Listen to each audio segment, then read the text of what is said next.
Olá, irmãos. Graça e paz estejam sobre todos. Vocês são muito bem-vindos a esse tempo de culto a Deus. Eu quero dizer que Deus está presente, não no templo físico, não na igreja como as pessoas dizem, no prédio. Deus está no meio do povo, Deus está entre nós. E nessa noite nós vamos cantar louvores a Deus, ouvir a palavra de Deus, e eu quero te convidar, adora a Deus em casa. Nós vamos, antes da nossa reflexão bíblica, adorar a Deus com uma música chamada Perdão e Graça e também com um hino, Sou Feliz.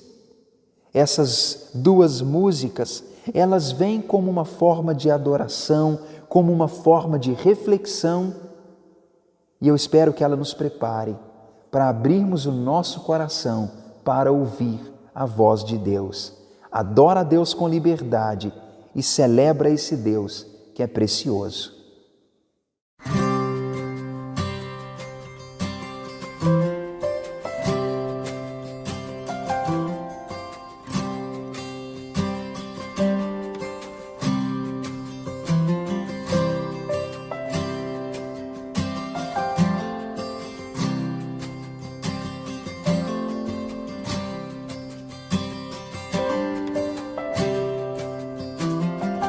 Confesso a ti, Senhor, que fraco eu sou, tão fraco eu sou, mas forte tu és. Eu venho a ti, Senhor, sem nada pra dar, só quero pedir, vem e ajuda-me, ó Deus.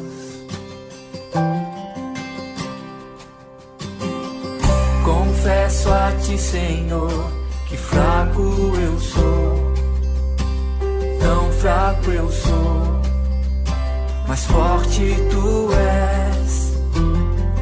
Eu venho a ti, Senhor, sem nada pra dar, só quero pedir, vem e ajuda-me, ó Deus.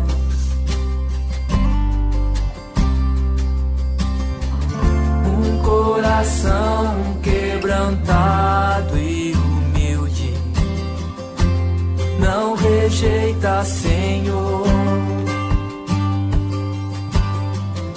Estenda a mim tua graça e deixe teu amor fluir. Por misericórdia nós clamamos, faz chover perdão e graça sobre mim, perdão e graça, e lava-me, Senhor, pois hoje eu preciso do teu amor.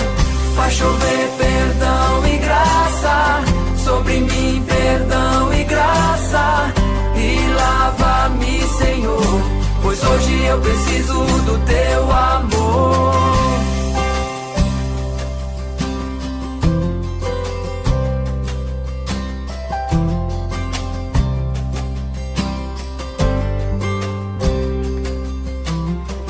Confesso a ti, Senhor, que fraco eu sou, tão fraco eu sou, mas forte tu és.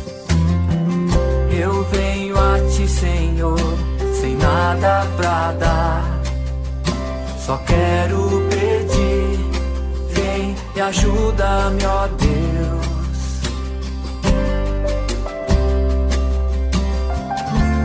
Coração quebrantado e humilde, não rejeita, Senhor. Estenda a mim tua graça e deixe teu amor fluir, Deus.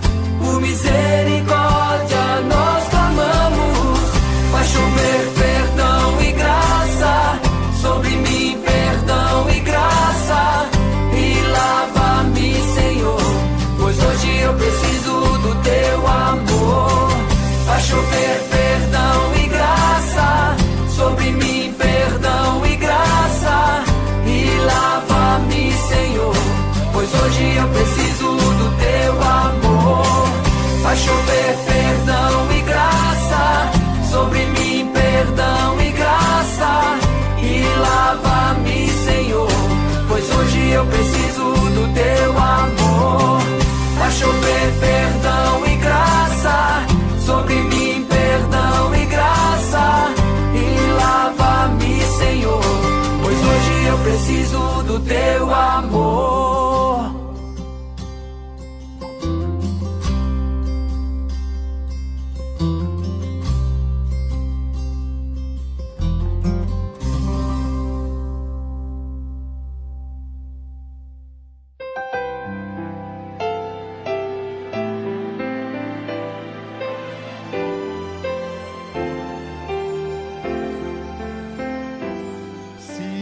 paz a mais doce me deres gozar, se dor a mais forte sofrer, ó seja o que for, tu me fazes saber que feliz com Jesus hei de estar. Sou feliz com Jesus. Sou feliz com Jesus, meu Senhor.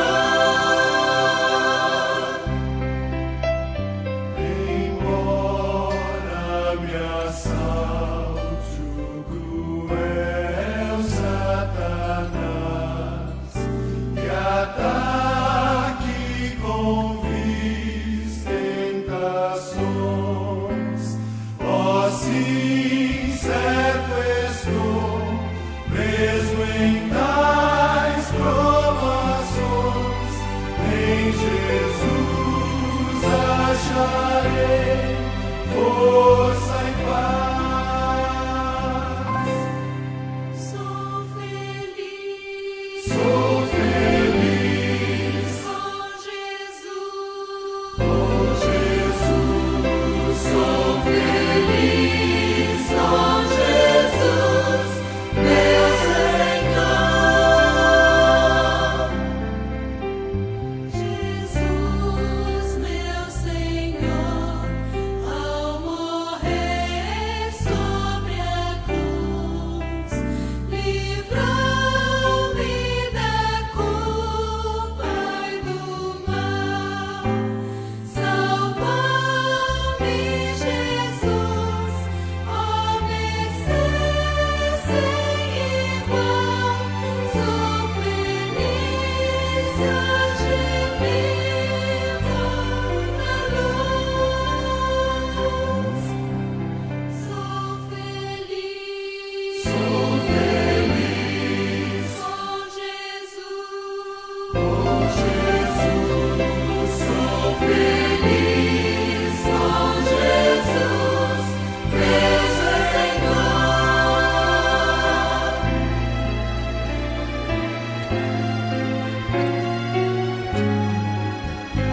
A vida é o anseio do meu Salvador. Em breve virá me buscar, e então lá no céu vou pra sempre morar, corrompidos na luz do Senhor. Sou feliz com Jesus. Sou feliz com Jesus, meu Senhor.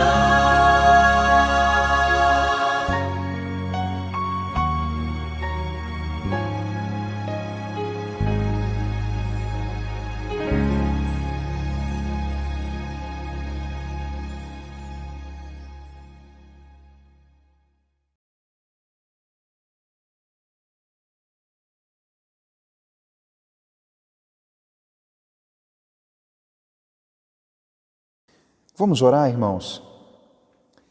Amado Deus, muito obrigado, ó Pai, pela Tua bondade e misericórdia.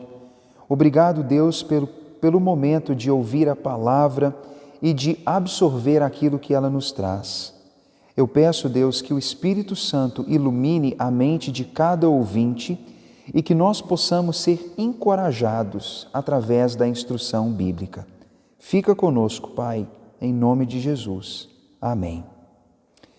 Nesse momento, irmãos, eu gostaria de convidá-los a abrir as suas Bíblias na segunda carta aos Coríntios, no capítulo 7.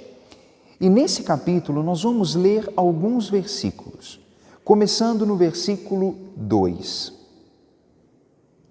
O texto diz: acolhei-nos em vosso coração, a ninguém tratamos com injustiça, a ninguém corrompemos, a ninguém exploramos.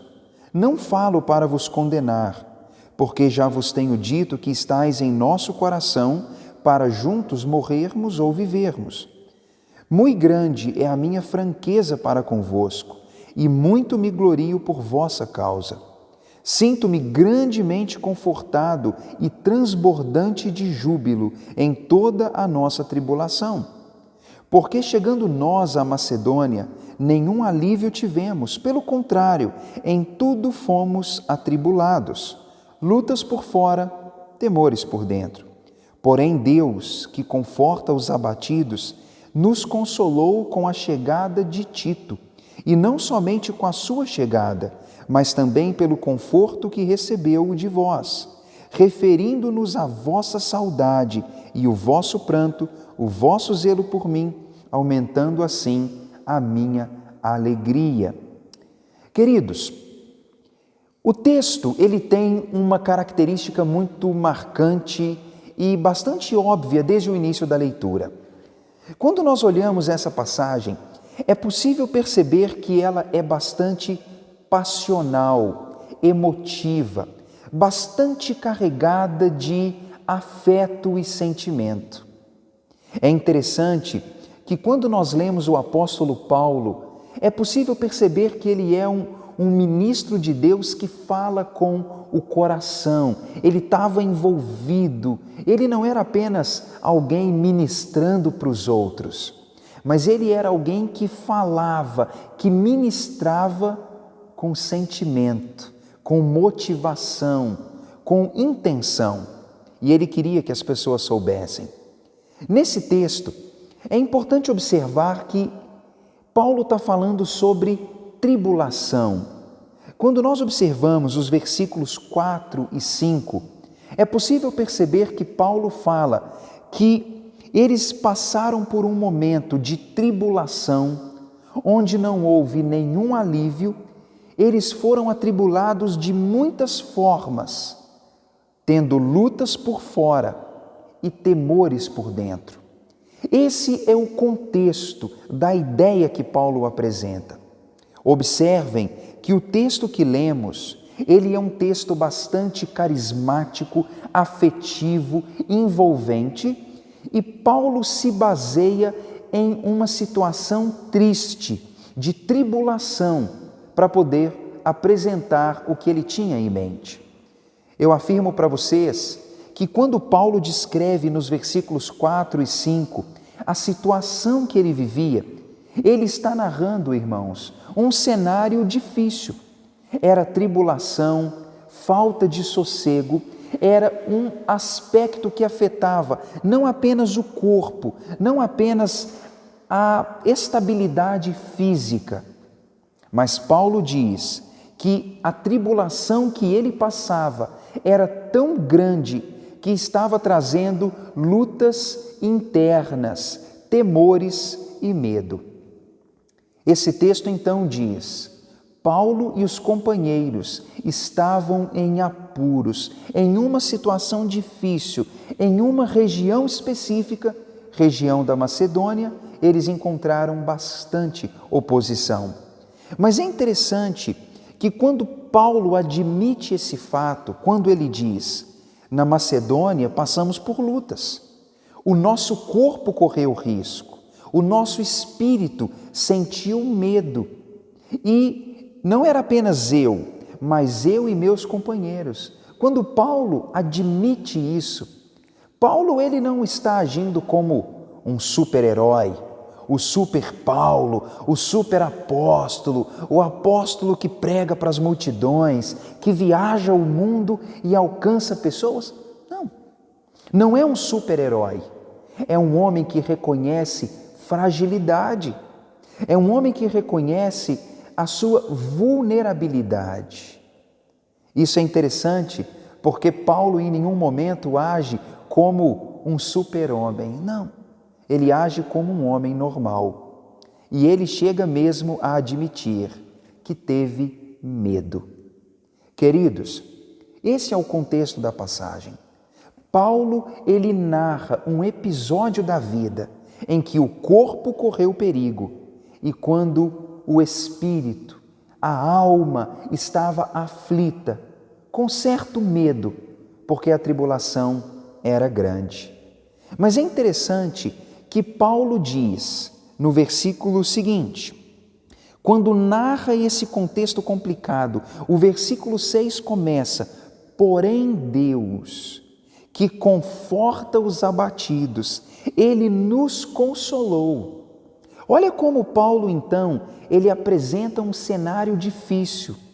Mas quando ele diz, Deus, porém, nos conforta, nos consola, é como se ele estivesse dizendo, olha, o cenário era difícil, a situação era ruim, e quando as pessoas poderiam esperar, então, uma continuidade triste, um final fatídico, derrotado, Paulo, ele muda o tom para dizer, olha, o cenário era ruim, Deus, porém, Ele conforta e Ele consola. Paulo reconhece no versículo 6 que Deus é um Deus que conforta os abatidos. Ele não é um Deus que ignora aquele que sofre. Ele não é um Deus que é insensível, indiferente. Irmãos, não. Toda a Bíblia, toda a Escritura Sagrada narra Deus como alguém que se compadece daquele que sofre. O Deus que se compadece da viúva, do pobre, do órfão. O Deus que se compadece do peregrino, do forasteiro.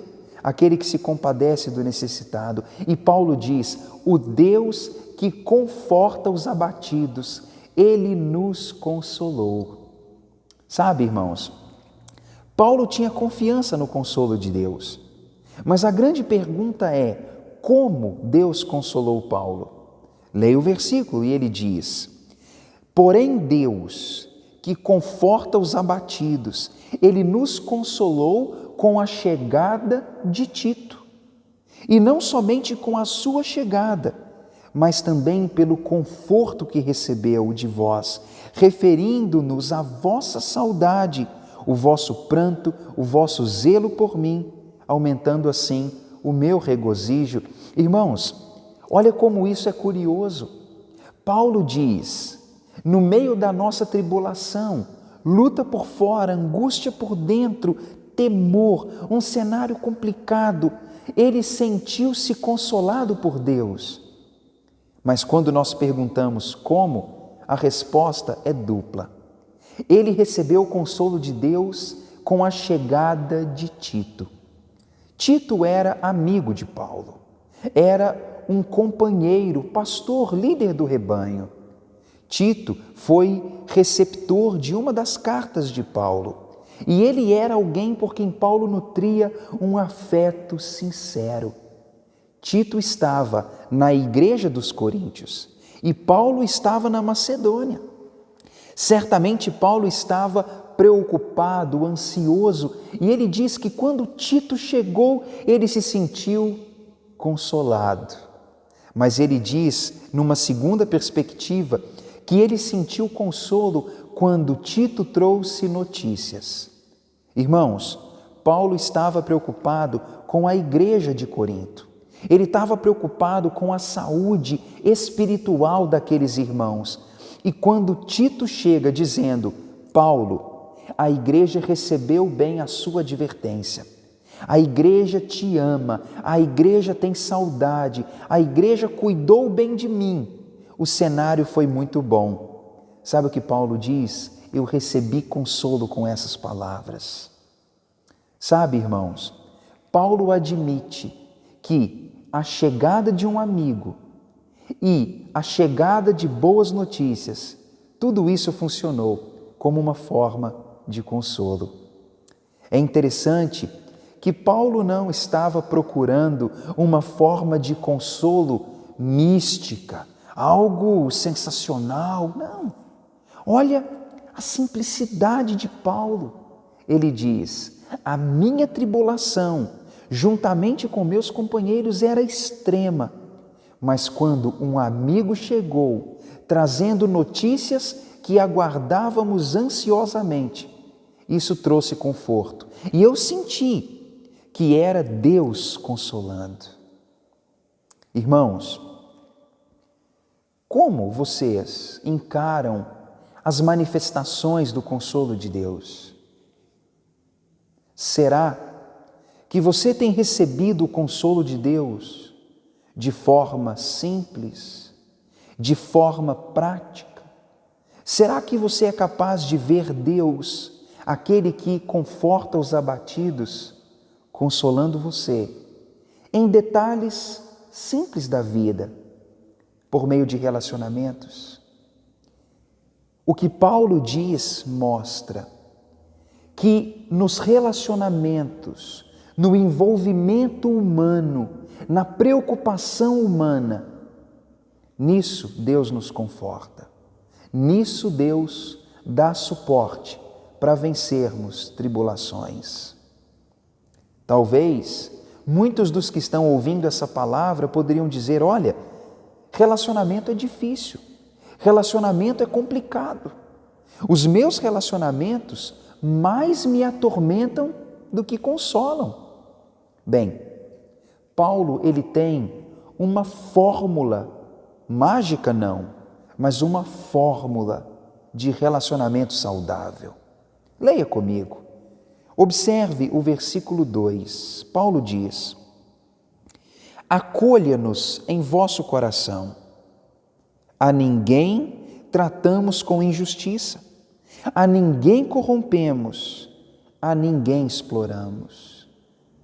Observem isso, Paulo diz: nós não prejudicamos ninguém, não trazemos dano a ninguém, e nós não tentamos levar vantagem sobre as outras pessoas.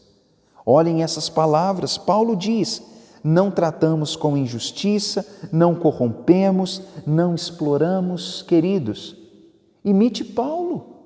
Olha como ele apresenta uma fórmula de relacionamento que se baseia em não lesar, que se baseia em não prejudicar, em não tentar levar vantagem. É como se Paulo dissesse: vocês, coríntios, que estão recebendo essa carta e ouvindo essa história, e todos os ouvintes, vocês podem nos guardar no coração, porque nós não somos inimigos, nós não somos pessoas que atiram pelas costas, nós não somos lobos vestidos de ovelhas, somos amigos que guardam as costas e que são leais o tempo todo. Paulo também diz mais. Ele diz no versículo 3: não falo para vos condenar, porque já vos tenho dito que estais em nosso coração, para juntos morrermos e vivermos.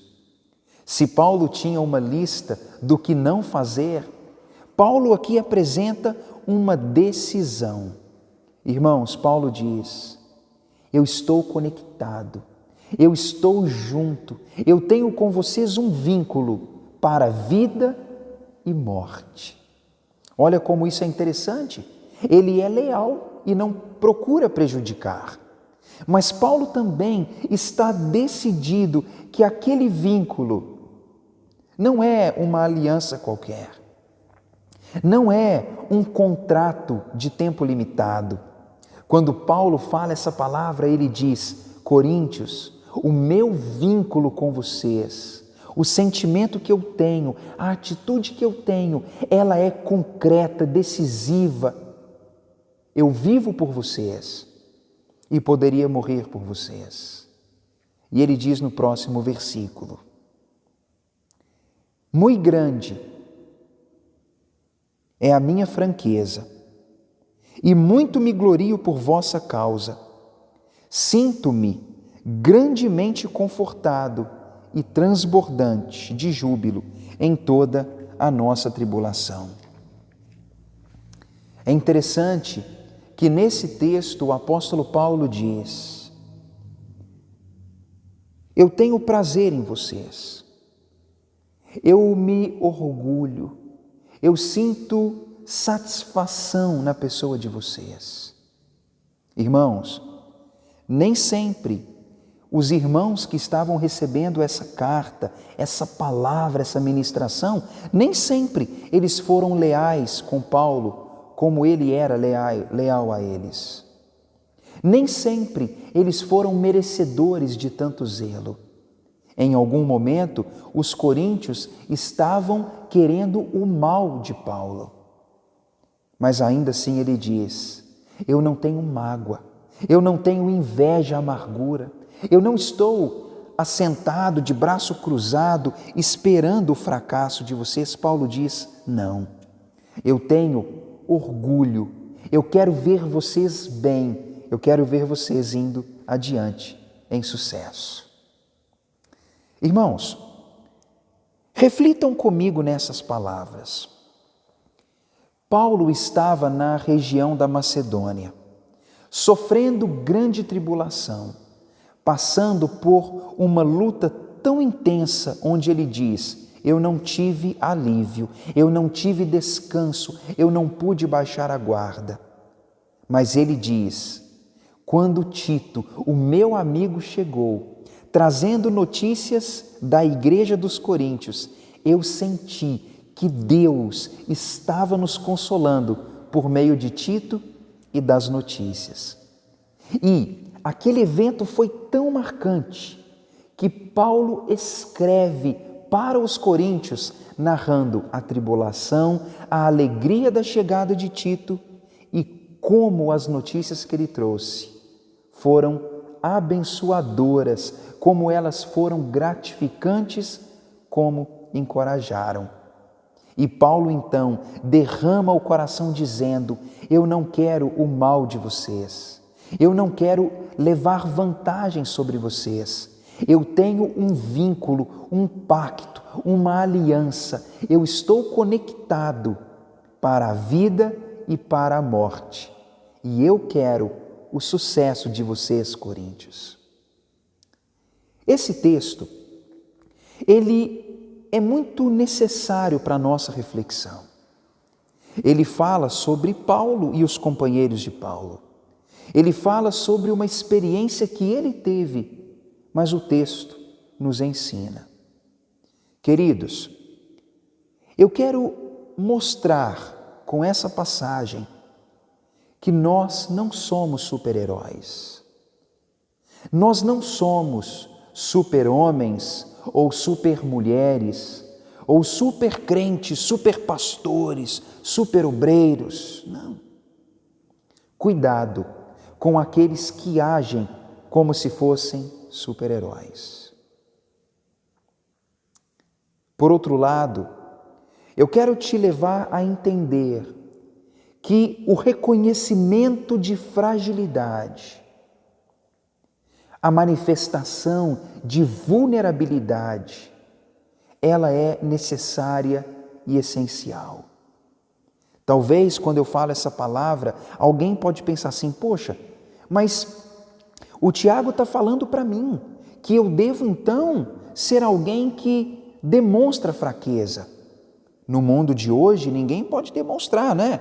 Ninguém pode tirar o escudo, ninguém pode se despir da armadura. Todo mundo tem que ter sempre pedras e paus nas mãos, como se estivesse lutando uma batalha todo dia. Bem, eu quero repetir. Reconheça a sua fragilidade. Seja alguém que demonstra vulnerabilidade. Infelizmente, muitos de nós escondem-se por trás de uma aparência de força, de uma aparência de autossuficiência, de um bem-estar que parece pleno, total, como se a gente fosse de ferro mesmo, mas não é.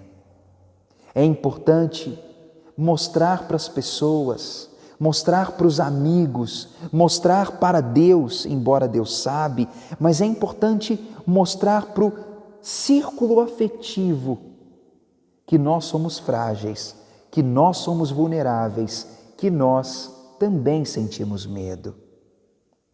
Irmão, cristão, alguém que vive pela fé, talvez a religião te diz que você tem que ser casca grossa, que aquele que tem fé é rígido, duro, firme, não tem fragilidade e que não pode sentir medo.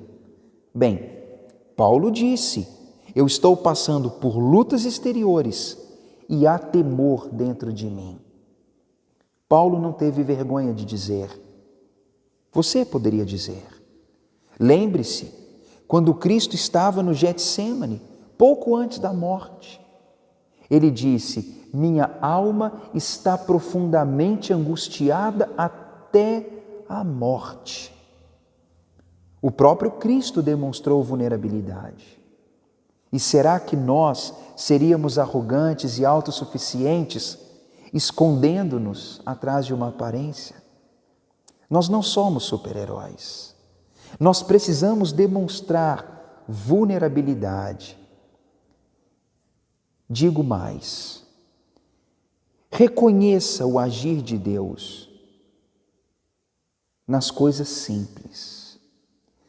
Provavelmente, nesse ciclo de super-herói, nesse ciclo de corajoso, rígido, firme, alguém que veste a armadura o tempo todo e é autossuficiente, isso talvez atrapalhe a nossa relação com Deus.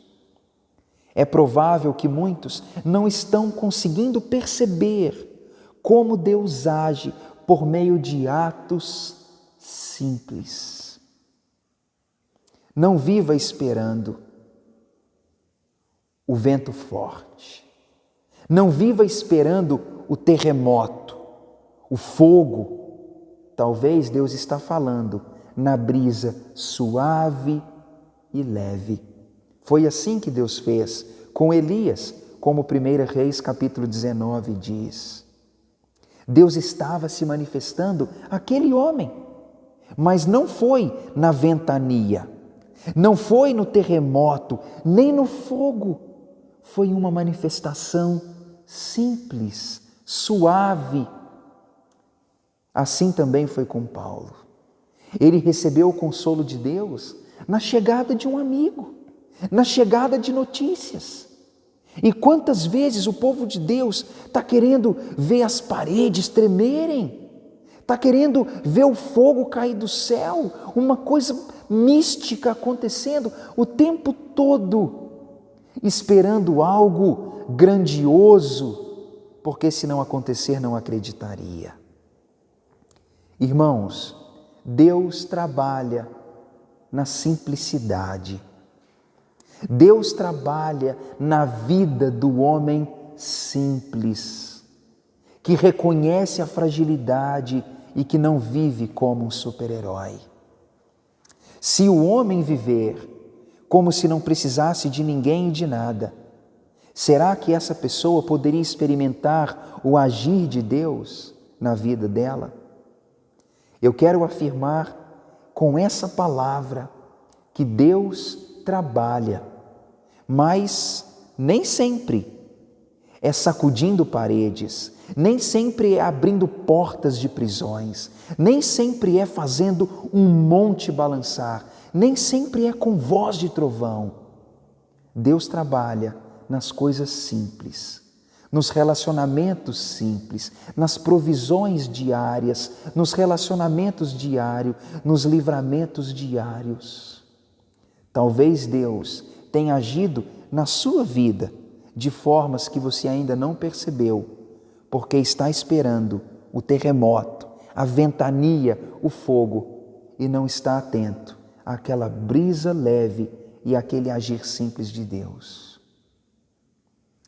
Paulo reconheceu nos amigos uma forma do cuidado de Deus. É interessante que esse homem frágil, sensível, ele tinha muito afeto pelos amigos, por amigos verdadeiros. Irmãos, tenham amigos, sejam amigos. É muito triste alguém que não tem ninguém. É muito triste alguém que não tem um amigo, um confidente, alguém por quem esperar. Imagine como é triste a vida da pessoa solitária.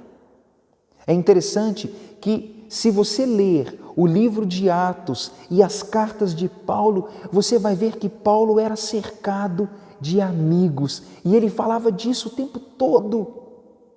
Ele estava preocupado com Tito, com Epafrodito, com Lucas, com João Marcos. Ele o tempo todo fala, eu preciso deles. Ele fala, Timóteo, eu estou com saudade. Paulo era assim, um homem que tinha amigos. Você tem amigos? Você é alguém que tem pessoas perto, amigos leais que te consolam, que trazem boas notícias, que ao chegarem trazem consolo para as suas tribulações? Se você não tem amigos, talvez é um momento de fazer uma autoanálise e dizer, talvez o problema esteja comigo. Talvez eu não tenha sido um bom amigo para aqueles que eu gostaria que me considerassem também amigos. Amizade é necessário. Mas pense comigo, não amizade de qualquer forma. O texto que lemos sobre como Paulo tratava as pessoas e os amigos, aquilo nos faz pensar. O relacionamento de amizade, ele não pode ser um relacionamento onde é uma via de mão única. Eu tenho presenciado isso. Há relacionamentos onde apenas um se esforça, onde apenas um liga, onde apenas um sofre, onde apenas um procura e o outro nada faz. É como se fosse um relacionamento parasita, onde um apenas recebe, explora, ganha e outro serve o tempo todo e não recebe nada em troca. Irmãos, sejam amigos leais, liguem uns para os outros, sintam as dores uns dos outros, parem com as cobranças uns com os outros. É muito triste que muitos relacionamentos de amigos se desgastam porque o tempo todo tem que haver justificativas. Não façam isso. Sejam amigos que se doam e que têm prazer de receber. Eu quero dizer também que num relacionamento de amizade saudável é necessário não trazer dano, prejuízo para o próximo. Não traia seus amigos. Não tente levar vantagem sobre seus amigos. Tenham alegria quando vocês veem os seus amigos crescendo, progredindo, adquirindo coisas que vocês não adquirem. Como muitos têm dito hoje, e eu concordo, é fácil chorar com quem chora, mas é difícil se alegrar com quem se alegra. Talvez é difícil celebrar o carro novo do amigo, a promoção no trabalho, a viagem que fez, o sucesso do outro. Talvez isso é difícil, mas amigos verdadeiros se alegram com a alegria do próximo. E por fim eu quero dizer, solidifique suas amizades para a vida ou para a morte. Seja leal até o fim.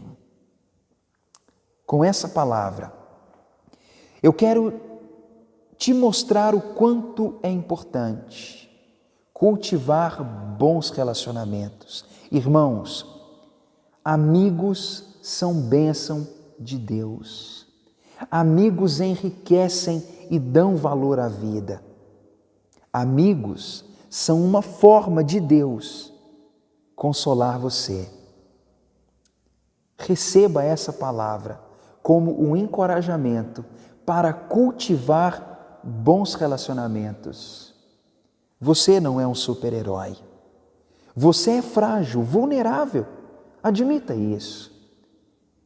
Manifeste isso para Deus. Manifeste isso para o seu cônjuge, para os filhos, para os amigos.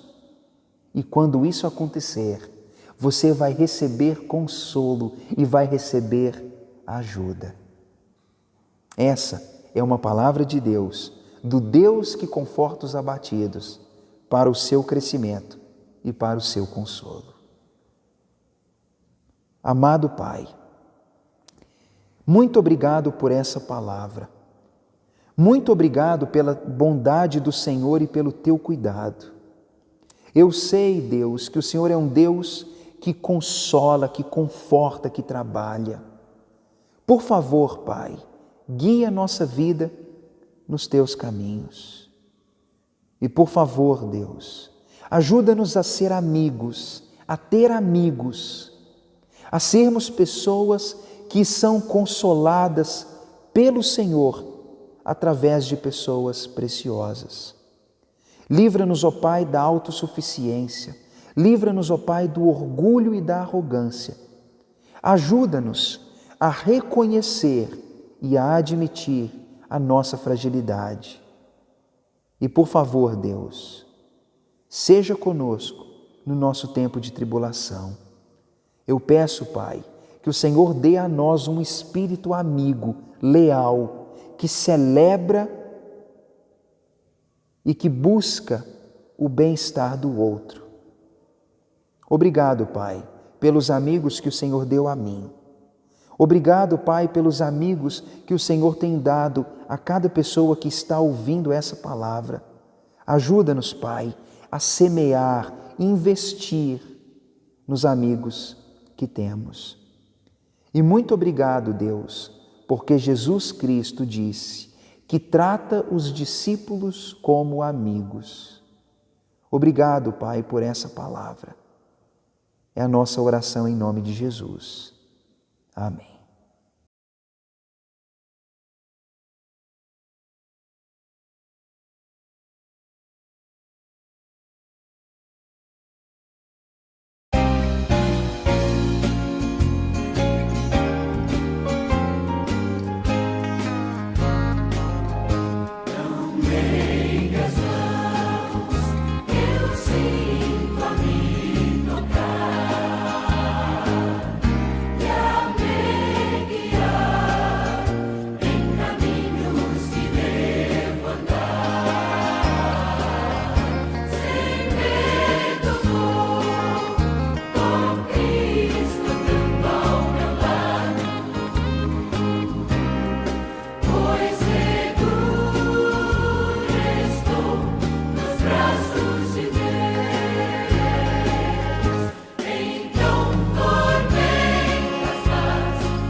Voz de Deus falando a mim.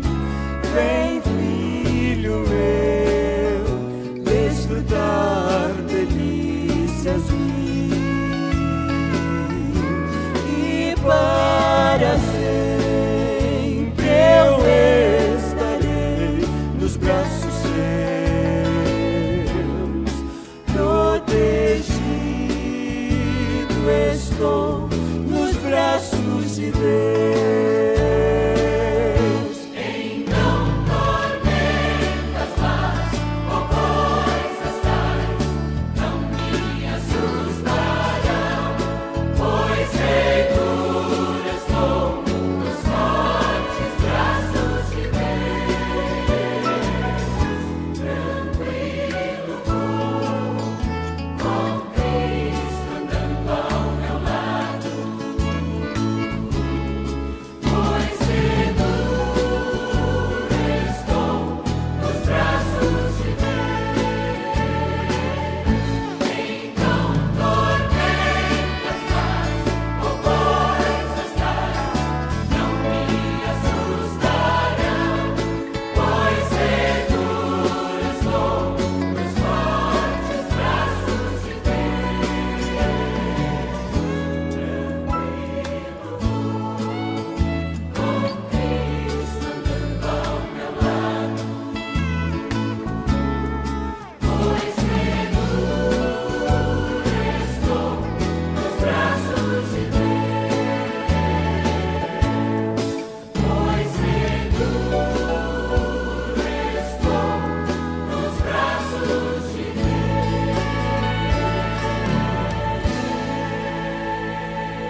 Depois de tudo que Deus nos ensinou, eu acredito que a gente tem muito o que pensar. Irmãos, Deus trabalha nas coisas simples.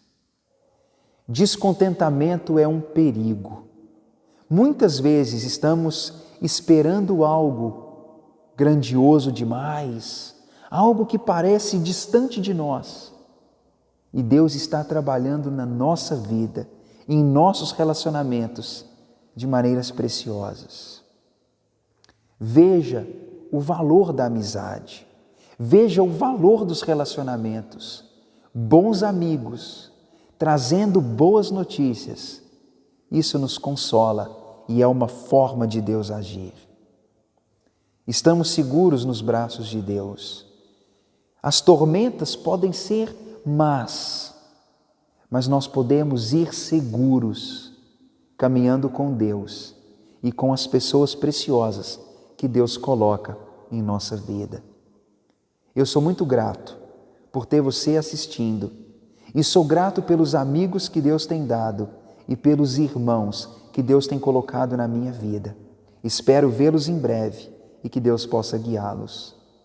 E nesse momento, o meu desejo e a minha oração é que a graça de Deus e que a paz dos céus estejam sobre todos e que Deus dê uma ótima semana. Fiquem em paz.